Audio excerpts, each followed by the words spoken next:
process under the hood again, and like what is running there in the app, and how do people verify identity, especially this manual process, it sounds like, with pioneers who are doing the work. How does it work? What are they looking into? What's automated, what's not? Just very curious to hear more about that. Well, it starts as a typical KYC solution, what you would expect. So you pull your phone, you have to show liveness, turn your head, respond to certain prompts.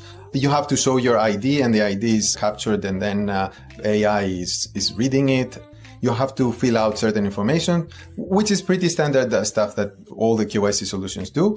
We have a back end layer which is processing all those things automatically as much as it can. And as expected, there are some cases where and certain questions that the AI has or is uncertain about, and those questions need to be answered. Every KYC solution has to answer them with humans. So what we do at Pi is that we reward existing selected trustworthy already KYC'd members of the Pi network to answer those questions. We also had to add an additional layer of security on this so that what they see is not the raw data of what someone updated. So for example, if someone were to want to verify the face of someone on an ID versus whatever we got from a selfie picture that they get, then our software is cutting out only the picture from the ID, is cutting out the picture from the selfie, putting the two together and asking a validator to say, are these two pictures the same person? Yeah, like it's packed into this one app that basically follow the guidelines of law and regulations. This is not just a work that we do just for Pi Network.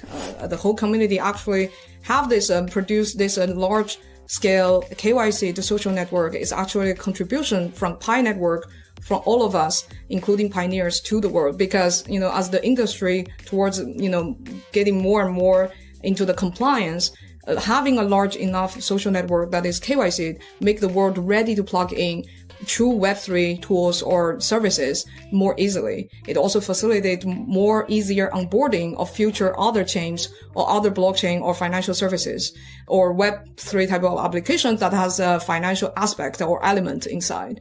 This is something that why we need to actually build an in-house kind of solution, because it's important for our philosophy of accessibility, but also it actually create a great contribution. I mean, there was in Web 2, Facebook's innovation was using real identity, real name in the social network. And that breakthrough the last few decades, the fame and the boom of Facebook.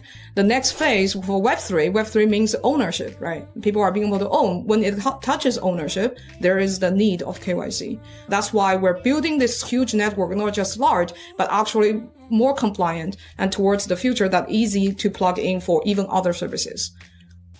That makes a ton of sense to me.